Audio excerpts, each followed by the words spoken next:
जैन धर्मोस्तु मंगलम सर्वमंगलमांगल्यम सर्वकल्याणकारकं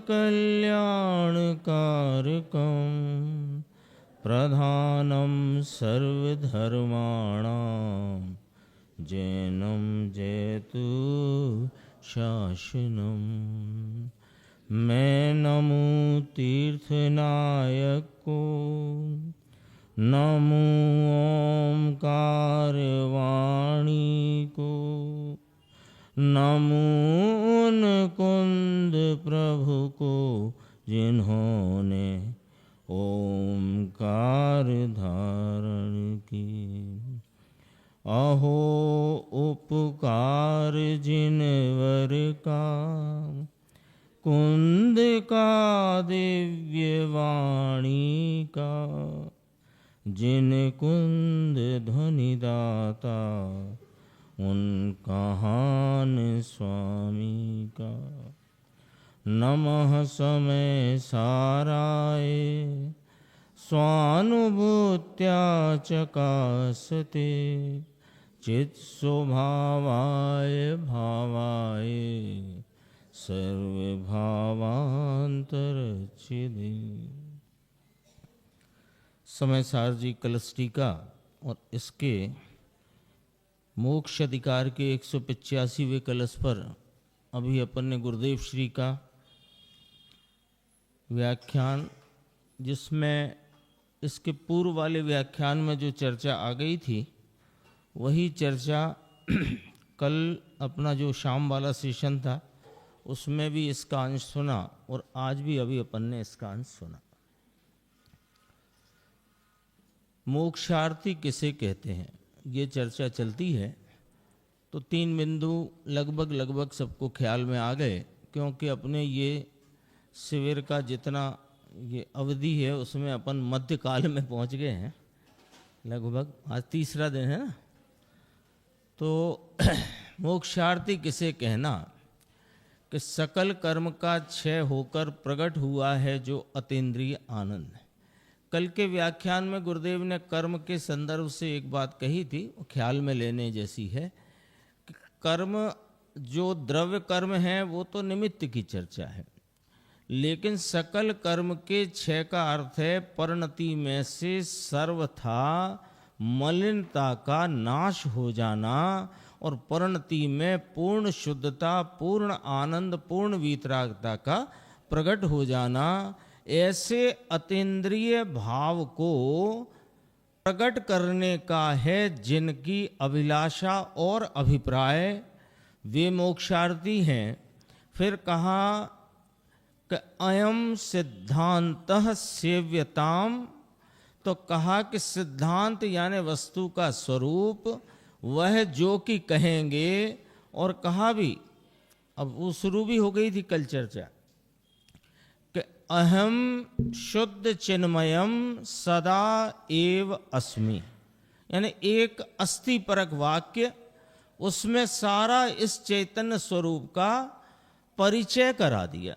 मैं कौन हूं कि मैं शुद्ध यानी सर्व प्रकार के रागादि विकारों से रहित और चिन्मयम माने ज्ञान स्वरूप ज्योति स्वयं संवेदन प्रत्यक्ष होने स्वरूप हूँ, वह मैं हूँ। और अब आगे जो चर्चा अपन आज शाम को जो सुनेंगे उसमें आएगा कि ये जो रागादि अशुद्ध भाव और अशुद्ध परिणाम हैं, यह पृथक लक्षणा होने से ये मैं उनसे रहित हूँ और वे हे हैं। वो एक सामान्य पूरे कलश का परिचय अपन ने यहाँ देखा।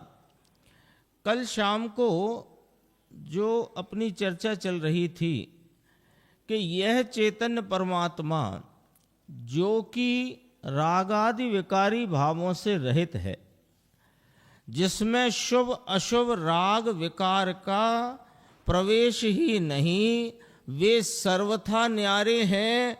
और मैं चैतन्य गोला उज्ज्वल धवल उन सब से अत्यंत निराला न्यारा तत्व हूं। तब प्रश्न हुआ था कि साहेब वो कहाँ छिप गया है? वो उज्ज्वल, धवल, शुद्ध चैतन्य परमात्मा, आनंद स्वरूप यह ज्ञायक आत्मा कहाँ छिप गया है?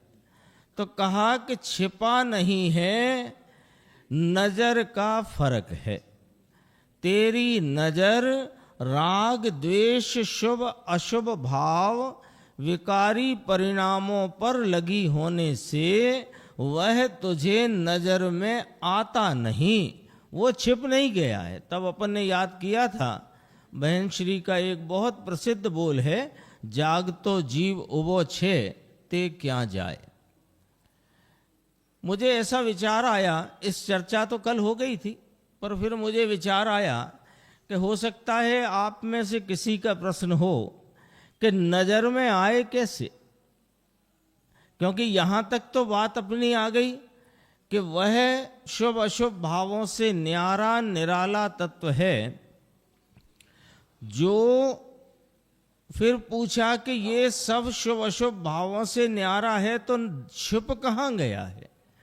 तो उसमें चर्चा आई कि नजर आता नहीं, क्योंकि तुमने नजर उस पर की नहीं, नजर तुम्हारी राग द्वेष विकारी भाव पर रुकी हुई है। तो प्रश्न हो सकता है कि ये नजर करें कैसे? तो आप कहो तो थोड़ी सूक्ष्म चर्चा है, और आप लोग यदि एकाग्रता से सुनेंगे तो 5-7 मिनट में 10 मिनट में अपन उस चर्चा का लाभ ले सकेंगे, है ना। मैंने पहले इसलिए कह दिया कि वो थोड़ी सी एकाग्रता का आप मन बना करके उसे सुने। देखो, ये जो रागादि परिणाम उत्पन्न हो रहे हैं ना, ये ज्ञान की वर्तती हुई अवस्था में वेदन में आ रहे हैं, स्वाद रूप हो रहे हैं। अब राग पर नजर है, ये हमारी भूल बताई गई कि ये चेतन आत्मा नजर क्यों नहीं आता, कि तुम्हारी नजर राग पर है इसलिए नहीं आता। अब इसको समझना है राजेश जी, कैसे समझना है कि राग पर नजर है तो क्या मैं राग को जानने जाता हूं क्या? तो कहा नहीं, सुनो, ऐसा है, ये जो ज्ञान भाव है ना, ये ज्ञाता स्वभाव जो है, इसका जो जानने का परिणमन है, उस जानने के परिणमन में 2 धर्म एक साथ बरतते हैं, एक जानने का और एक वेदने का। जानना और वेदना ये दोनों धर्म एक साथ वर्तते हैं। ख्याल में आ गई बात? ज्ञान मेरा स्वभाव और ज्ञान का प्रति समय होता जानने का परिणमन, प्रवर्तन, कार्य, उस जानने के कार्य में प्रति समय 2 धर्म एक साथ प्रवर्तते हैं, जानना और वेदना। तो दरअसल ये जीव वास्तव में राग को विषय नहीं बनाता है, ये विषय बनाता है अपने चैतन्य स्वभाव को छोड़कर जितने पर पदार्थ हैं उनको ये विषय बनाता है। शरीर और कर्म के निमित्त से मिले हुए अनेक प्रकार के संयोग, उनको विषय बनाता है ना। सामान्य कहें, शरीर, घर, स्त्री, पुत्र, कुटुंब, जमीन जायदाद, धन, पैसा, खाना पीना, तो ये विषय किसे बना रहा है? ये अज्ञानी अनादि से किसे विषय बनाता है? खास तौर से ये मनुष्यों के लिए बात समझने अपन बैठे हैं ना, इसकी बात है। आज लिया भी था, मनुष्य इति ज्ञाय के मनुष्य, मनुष्यति इति ज्ञाय के मनुष्य, लेंगे अपन बात। तो ये अपन अपने लिए चर्चा करते हैं। तो ये विषय किसे बनाता है? ये शरीर आदि पर पदार्थ जो संयोग में हैं उनको विषय बनाता है, और उनको विषय बनाता है तो इसके उपयोग की दिशा और दशा बहिर्मुख है। इसके उपयोग की दिशा और दशा बहिर्मुख है। विषय कौन है? कि वे शरीर आदि पर पदार्थ। अब जरा बराबर से अपन इसका नक्शा यहां रखो कि ज्ञान का प्रति समय होता जानने का कार्य, उस कार्य में जानना और वेदना दो कार्य एक साथ हो रहे हैं। जानने में क्या आ रहा है कि ये शरीर आदि पर पदार्थ इसके जानने के विषय बन रहे हैं, और वहां उपस्थित हो रहा है राग, क्योंकि रागी को बहिर्मुखता में राग हुए बिना रहता नहीं, भले ज्ञानी भी हुआ है तो, जिसका मुमोक्षार्थी भी हुआ है तो, जिसका अभिप्राय चैतन्य में ही रमने का है, उसको भी जितनी जितनी बहिर्मुखता वाली ज्ञान की दशा है उसमें नियम से वहां पर, वो ज्ञान में नहीं, वहां पर जीव की पर्याय में राग उत्पन्न होता है। कल एक भाई ने पूछा था ना, राग की रचना कैसे होती है, तो कहा राग की रचना राग से होती है। अब देखो राग की रचना कैसे हुई कि ये ज्ञान स्वभावी आत्मा के वर्तमान ज्ञान के कार्य में जो विषय बाह्य पदार्थ शरीर आदि पर पदार्थ विषय बने, तो यहां परिणति में राग उत्पन्न हुआ और इसको राग का वेदन हुआ। विषय का तो वेदन होता नहीं, विषय तो जानने में आता है। कल या परसों की स्वाध्याय में आया था, लड्डू का तो भोग आत्मा करता नहीं, तो ये विषय तो जानने में आता है, और वेदन उस समय काय का होता है, राग का होता है।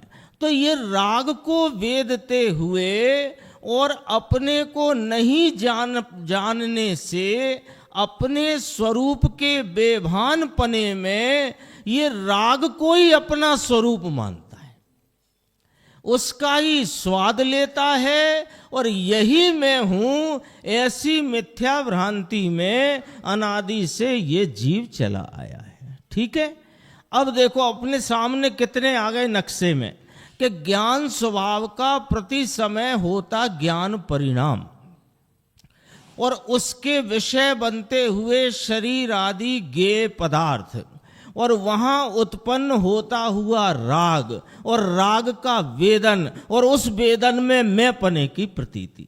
कितने विषय है ना, एक नक्शे में, एक घेरे में इस सब को ले लो।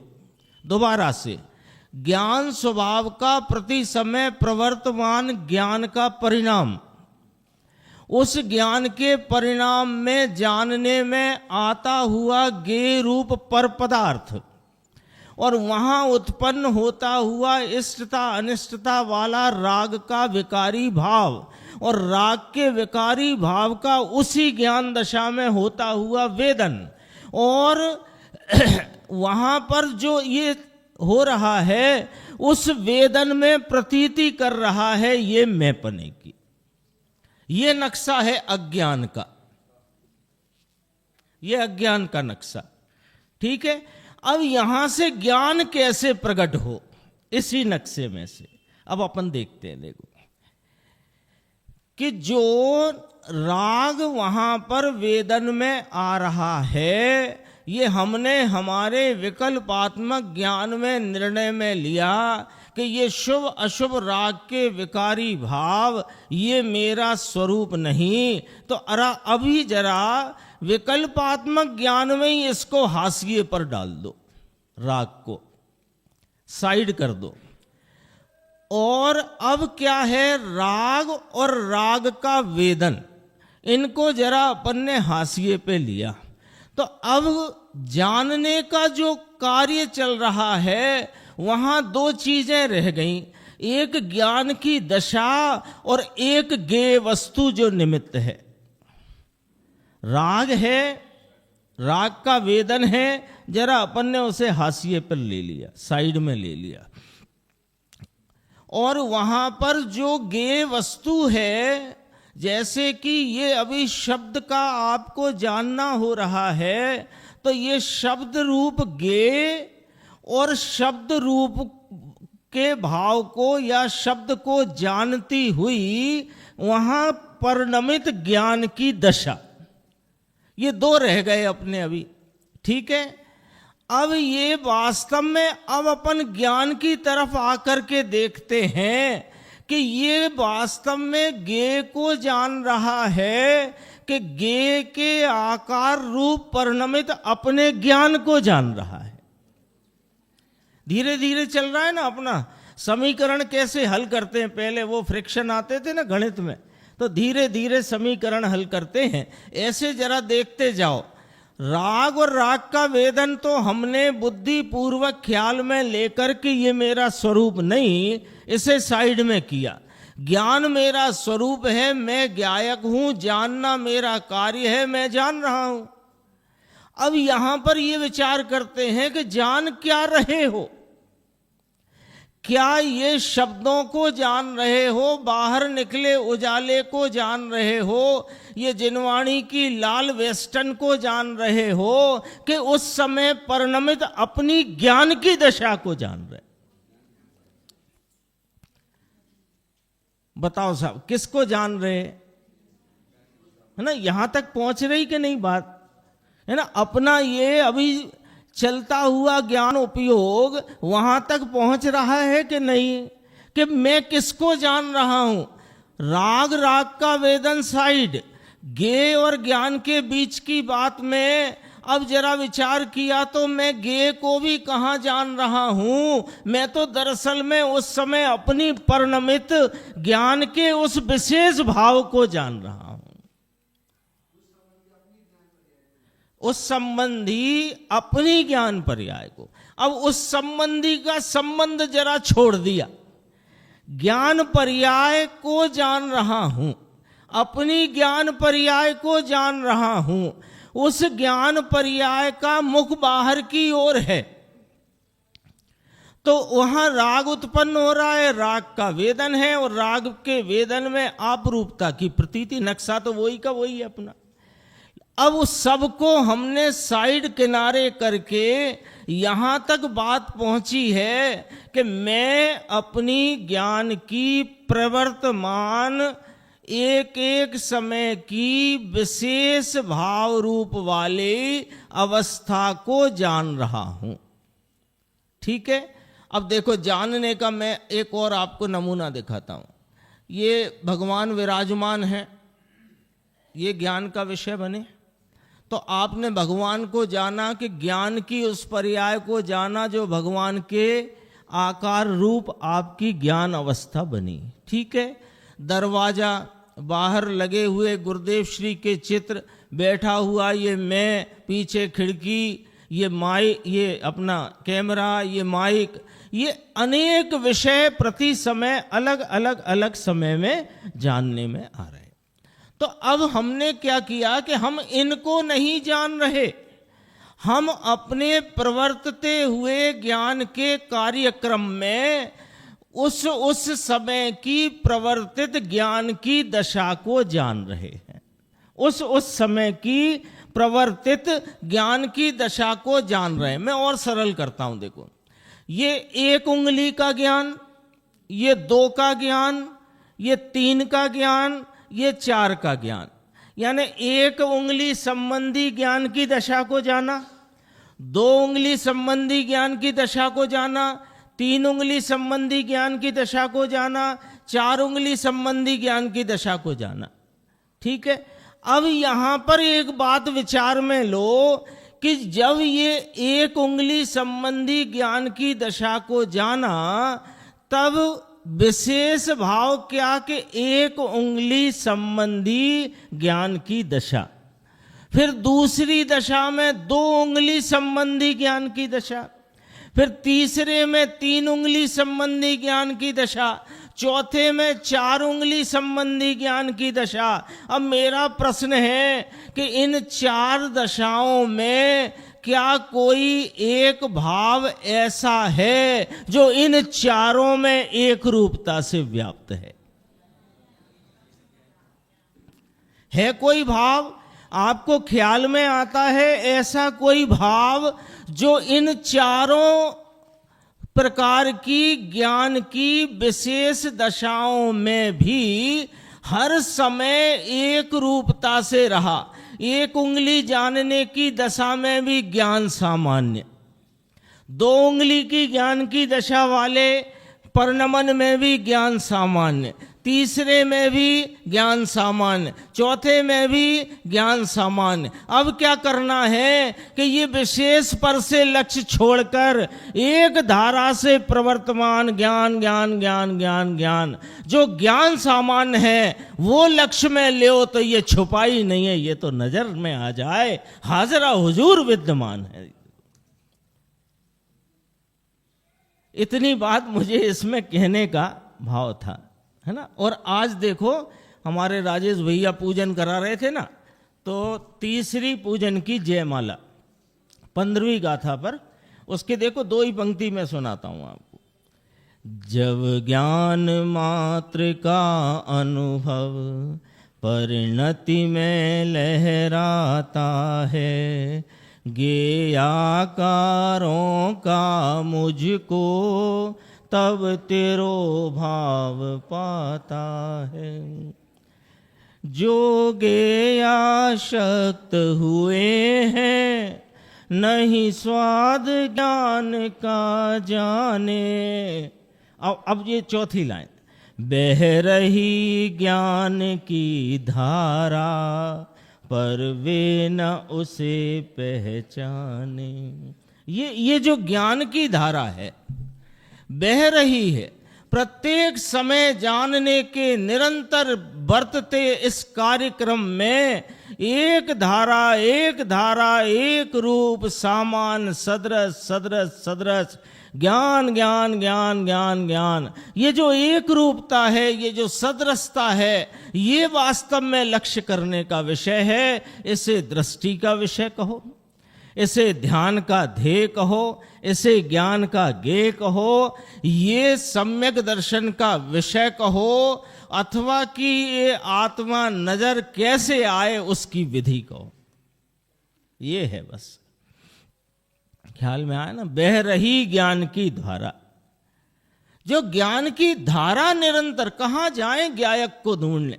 हमने पढ़ा तो बहुत है, त्रिकाली है, ध्रुव है, ज्ञायक है, एक रूप है, तो अब वो कोई त्रिकाली का अलग कोठा नहीं बना है यहाँ। जैसे बैंक में लॉकर होता है ना, पहले बैंक का दरवाजा, फिर काउंटर, काउंटर के पीछे एक वो वॉल्ट, वॉल्ट के अंदर लॉकर, वहां जाकर के ज्ञायक रखा हो तो खट से निकाल लाते। लेकिन ज्ञायक ऐसा नहीं है भैया। ज्ञायक ये एक रूपता से रहा हुआ पर्याय प्रति पर्याय में हाजिर है। पर्याय को गौण कराते हैं तो उसका अर्थ ये नहीं है कि पर्याय को गौण करने से ये कोई अलग स्थान पर मिलेगा। अरे ये प्रत्येक पर्याय में पर्याय बिना का भाव है। समझ में आई बात? पर्याय प्रति पर्याय में, प्रत्येक पर्याय में ये पर्याय माने बदल जाने वाला भाव नहीं है। तो हर बदलते भाव में नहीं बदलने स्वरूप जो विद्यमान है वो मैं हूं, वो सम्यक दर्शन का विषय है। आ गई ना साहब ये वाली बात?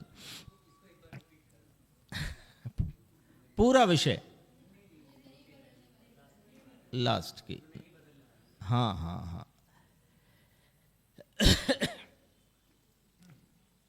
ज्ञान की वो, अब वो पूजन की पंक्ति याद आ गई।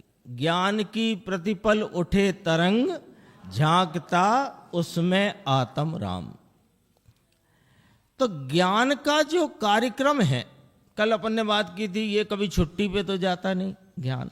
तो ज्ञान का जो कार्यक्रम है, प्रति समय ये जानने रूप से प्रवर्तमान ज्ञान की दशा, ये ज्ञान की दशा में प्रत्येक समय कुछ ना कुछ विषय बन रहा है ना। अभी तो अपन बाहर की बात करते हैं, 1 उंगली 2 उंगली 3 उंगली 4 उंगली, ये अपन ने विषय लिया। तो इन सब में पहले तो यहां तक पहुंचो कि उंगली का ज्ञान नहीं है, क्योंकि उंगली के ज्ञान में रुकोगे तो उंगली से लक्ष्य हटाना है, यहां तक रुक जाएगी गाड़ी।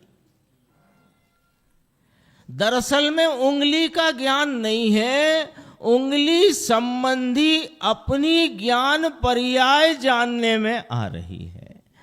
पर्याय का स्वभाव होता है पलट जाना, और द्रव्य का स्वभाव होता है नहीं बदलना, नहीं पलटना, एक रूप ध्रुव रूप से रहना। तो ध्रुव रूप से ध्रुव में नहीं रहा है, ये ध्रुव रूप से पर्याय प्रति पर्याय में रहा है, तब तो उसे ध्रुव कहा। जैसे समझने की बात सरल, मैं शुक्रवार को भी यहीं था, शनिवार को भी यहीं था, रविवार को भी यहीं हूं, सोमवार को भी यहीं रहूंगा, मंगल को भी कुछ समय यहां रहूंगा। तो ये जो शुक्र बदल गया, शनि बदल गया, रविवार बदल गया, सोमवार आ जाएगा, मंगलवार आ जाएगा, मैं वही का वही रहा कि नहीं रहा? तो मैं शनिवार से हटके रहा कि शनिवार में रहा और रविवार में हूं? पर्याय में ही विद्यमान है, लेकिन पर्याय रूपता से नहीं, ये द्रव्य रूपता से, ध्रुव रूपता से हर पर्याय में वर्तमान है। क्योंकि ये सत है ना,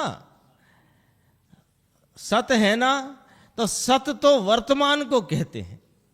गुरुदेव श्री ने बहुत स्थान पे लिया है, एक समय का त्रिकाली सत। अंकुर जी, एक समय का त्रिकाली सत। एक समय का त्रिकाली सत क्या होता है कि हर पर्याय में ये अपने त्रैकालिक ध्रुव भाव से सत्ता रूप है, ये एक समय का त्रिकाली सत है। दरअसल में तो इसे त्रिकाली कहना उपचार है और व्यवहार है। ये तो एक समय का परिपूर्ण सत है, और उस समय में जो पर्याय है वो एक समय का अपूर्ण अंश है, और उसी पर्याय में ये परिपूर्ण अंश है, अंशी है ना? तो वो कौन है कि जो ध्रुवता की बात कही, अरे त्रिकाली की बात कही, वो तो ये बताने कही कि ये उत्पन्न विनष्ट नहीं होता, ये अनुत्पन्न अविनष्ट स्वरूप है, अनादि अनंत है, इसलिए ध्रुव कहा। और ध्रुव तो है ही, इसलिए त्रिकाली कहा। अनादि अनंत है ना, इसलिए त्रिकाली कहा। दरअसल में तो ये एक समय में पूरे का पूरा विद्यमान है, और पर्याय पलट जाती है, वो अंश है और ये अंशी है।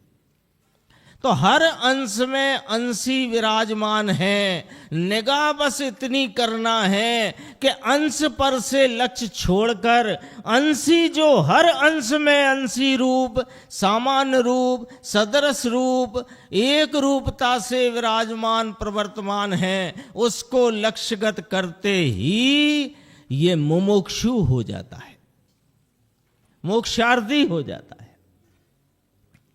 ये बात है। देखो थोड़े से प्रवचन में से चर्चा लेते हैं, समय तो हो ही रहा है। ये चर्चा आई थी संसार शरीर भोग से रहित है। उदात का अर्थ वास्तव में तो पर से पृथक होता है। ऐसी पर से उदात चीज है तो पर क्या? पेज नंबर बताऊं आपको, 697 है ना। संसार शरीर, वैसे तो यहीं से चला रहा हूं मैं, आप देख लो फिर भी। वह उदात उससे भिन्न रहित है, चित्त चरित्रई मन का अभिप्राय जिनका ऐसे हैं, जिसके मन का आत्मा का अभिप्राय, आशय, श्रद्धा, जिसके आत्मा का अभिप्राय है कि मैं तो मेरी वस्तु चीज का सेवन करूं, ऐसा अभिप्राय है जिसका। मोक्षार्थी की बात है ना। मैं शुभ राग का सेवन करूं, ये अज्ञानी का अभिप्राय है। और मैं ये जो चैतन्य परमात्मा संसार शरीर भोग से रहित, संसार शरीर भोग माने राग शरीर आदि और राग के भोग से रहित अपने आत्मा का अभिप्राय है कि मैं तो अपनी वस्तु का चीज का सेवन करूं, ऐसे जीव को यहाँ मोक्षार्थी और धर्मी कहा जाता है। अब देखना जरा, ये थोड़ी सी चर्चा इसलिए ली कि बहुत प्रश्न उठता है। कई बार समाधान का प्रयत्न आप भी करते हो, गुरुदेव श्री भी करते हैं, और अपन स्वाध्याय में भी उसका प्रयत्न करते हैं कि ये जो राग है ना, तो धर्मी को भी राग तो है, फिर आप उसे राग से रहित क्यों कह देते हो? ये प्रश्न यानी ऐसा है कि इसका समाधान होके भी समाधान होता नहीं, ऐसा प्रश्न है। उसकी खुलासा है थोड़ी, होगा उसी से ही होगा समाधान। देखो बीच में राग आता है, बीच किसे कहना, बीच किसे कहते हैं? जैसे एक बहुत पुराना सा, थोड़ा सा लाइट करता हूँ बात को, एक बहुत पुराना चुटकुला सा ही है।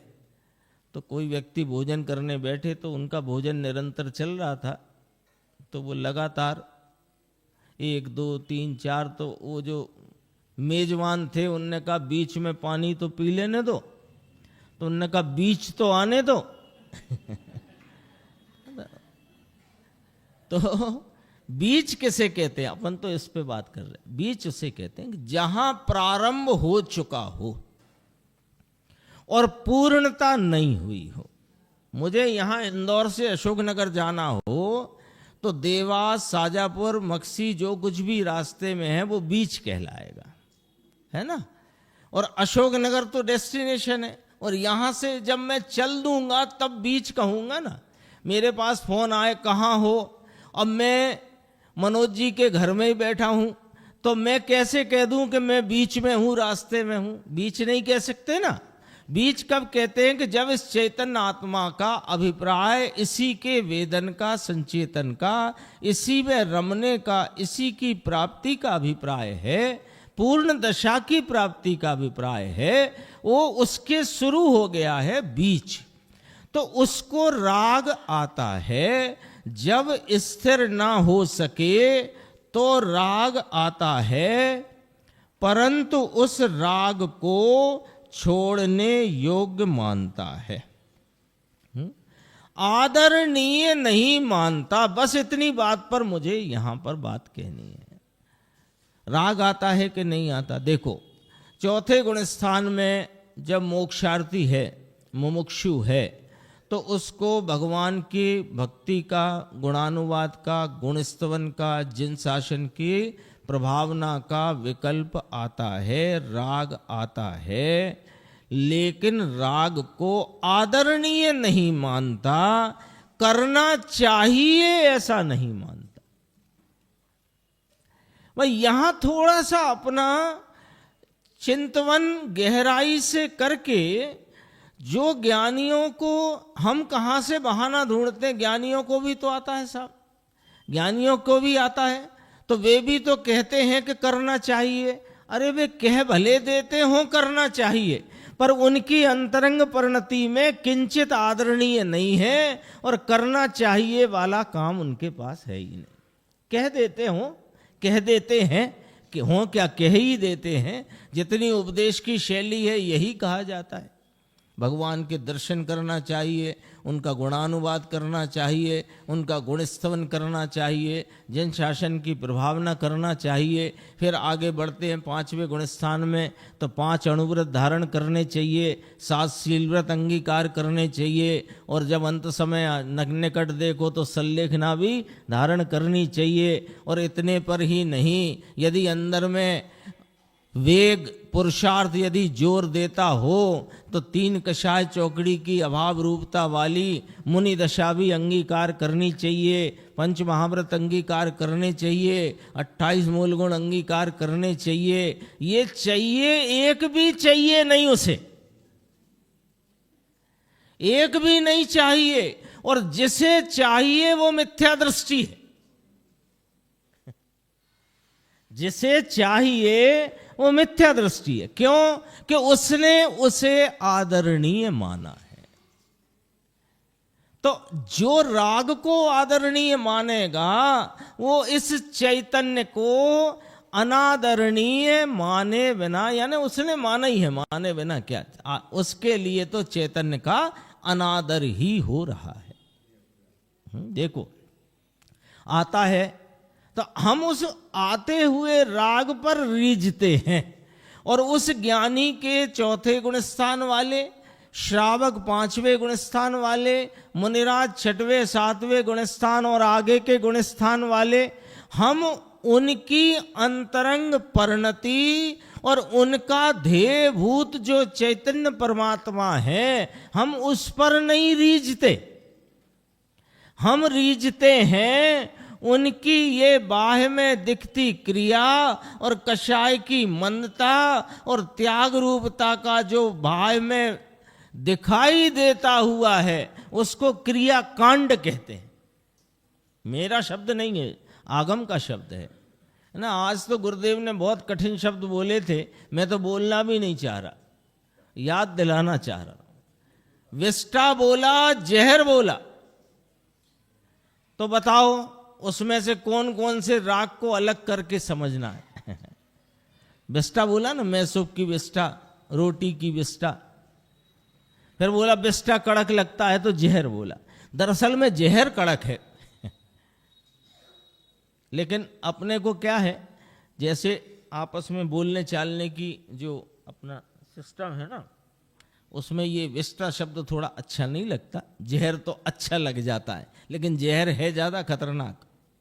दोनों ही बोले तो वो आप बस इतना ही मुझे आपसे पूछना है कि इसमें जो जहर कहा, विष्टा कहा, सर्व शुभ अशुभ राग को, तो बताओ कौन कौन सा राग इस उपमा में समाहित नहीं हो सकेगा? बता दो, आप बताओ, अपने से बताओ। मैं कहूंगा तो आप कहोगे वे तो बोल बाल के चले गए। आप बताओ कौन सा राग समाहित नहीं होगा इसमें? ये उपमा जो दी गई उसमें कौन कौन सा राग बचाना है भाई साहब, आप बताओ। महाव्रत का बचा लें, अणुव्रत का बचा लें, भगवान की भक्ति का बचा लें, कौन सा बचा लें? आप जो कहो बचा लें। अरे हाँ, तो मैसूर पाक का भी नहीं बचेगा, क्योंकि उसका भी वही रूप है और रोटी वाले का भी वही रूप है। भाई ये आदरणीय नहीं है। इस जगत में यदि कोई आदरणीय है ना, तो वो एक चैतन्य परमात्मा निज ज्ञायक भगवान आदरणीय है, और इस जगत में दूसरा कुछ भी आदरणीय नहीं है। देखो, राग आता है, राग को छोड़ने योग्य मानता है, आदरणीय मानता नहीं। छोड़ना समझ में आता है ना? राग तो आता है, राग नहीं आता हो तो केवल ज्ञानी हो जाए। स्वरूप कर दृष्टि पड़ते ही कोई केवल ज्ञान नहीं हो जाता है ना? राग आता तो है, पूर्ण पीत राग परमात्म दशा ना हो वहां तक राग आता है। छोड़ने योग्य मानते हैं ज्ञानी जन। कब? सुबह छोड़ने योग्य अथवा रात को छोड़ने योग्य, सुबह उपादे। ऐसे करते हैं क्या? अरे प्रति क्षण छोड़ने योग्य, करते हुए छोड़ने योग्य है। व्रत ईर्या समिति पूर्वक गमन करते हुए छोड़ने योग्य, भाषा समिति पूर्वक बोलते हुए छोड़ने योग्य, आदान निक्षेपण समिति रूप सामग्री को उठते धराते समय छोड़ने योग्य। बोलो, समय हो गया है। मैं 2 मिनट में अपनी एक बात कहना चाहता हूं आपसे। कहना क्या है, मुझे तो निवेदन ही करना है। अभी ये अपना गुरुवाणी मंथन शिविर आज समझो मध्यकाल में पहुंच गया है। पिछले 2 दिन से हम 20 यानी करीब करीब 1.25 घंटे 80 मिनट सीडी यहाँ पर प्रतिदिन सुन रहे हैं। गुरुदेव श्री की भवतापहारी सिंह गर्जना रूप 80 मिनट की सीडी प्रवचन अपन यहाँ सुन रहे हैं। मुझे लगता है कि यहाँ जितने लोग बैठे हैं उसमें से लगभग सभी 80 मिनट की सुन रहे हैं। कुछ लोग हैं जो कम सुना होगा, 50 मिनट, 40 मिनट, 60 मिनट। मेरा आप सबसे प्रश्न है कि आपको ये जो गुरुदेव श्री का सीडी प्रवचन चला 2 दिन और भी चलेगा अभी तो वो आपको अच्छा लगा कि नहीं लगा, बस ये जवाब आप हमें दे दो। जिसे अच्छा नहीं लगा हो वो हाथ खड़ा कर दे, क्योंकि मैं अच्छा लगा वाला हाथ खड़े करवाऊंगा तो ज्यादा हाथ खड़े होंगे। अच्छा नहीं लगा हो वो हाथ खड़ा कर दे। यानी पूरी सभा में कोई ऐसा है ही नहीं कि जिसे अच्छा नहीं लगा, यानी सबको अच्छा लगा। तो फिर ये अच्छा लगना चलने दो ना भाई।